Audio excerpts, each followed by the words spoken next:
BPL এর সঙ্গে বড় নাম এ পর্যন্ত কম যোগ হয়নি। টি-টোয়েন্টির একসময়কার ফেরিওয়ালা ক্রিস গেইল নিয়মিত মুখ ছিলেন বাংলাদেশের ফ্র্যাঞ্চাইজি ক্রিকেট টুর্নামেন্টে।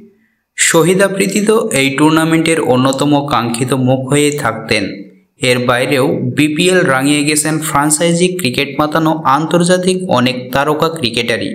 বাংলাদেশের প্রেক্ষাপটে 2012 সাল থেকে শুরু বিপিএল এর সবচেয়ে বড় মুখ বলতে হবে দেশের দুই ক্রিকেট তারকা মাশরাফি বিন মুর্তজা ও সাকিব আল হাসানকে। একটা সময় তো মাশরাফির দলের চ্যাম্পিয়ন হওয়াটাই নিয়ম হয়ে গিয়েছিল।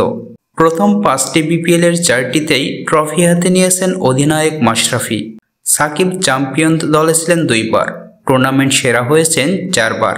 ব্যক্তিগত পারফরমেন্স আর বিতর্ক আলোচনা মিলিয়ে সাকিব মাশরাফিকে বলা যায় বিপিএল এর অন্যতম চৌম্বক শক্তি। বিপিএল এবার এই দুই তারকা ক্রিকেটারকে তাই ভীষণভাবে মিস করবে। টুর্নামেন্টের জন্মলগ্ন থেকে যারা এর সহসঙ্গী, 30 ডিসেম্বর থেকে শুরু একাদশ বিপিএলটা হতে যাচ্ছে সম্ভবত তাদের ছাড়াই।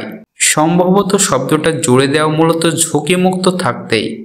যদি অলৌকিকভাবে এই বিপিএলটাও খেলে ফেলেন সাকিব মাশরাফি, তবে বাস্তবতা হলো দেশের পরিবর্তিত রাজনৈতিক পরিস্থিতিতে দুজনের কারোরই খেলার সম্ভাবনা নেই আসন্ন বিপিএলে।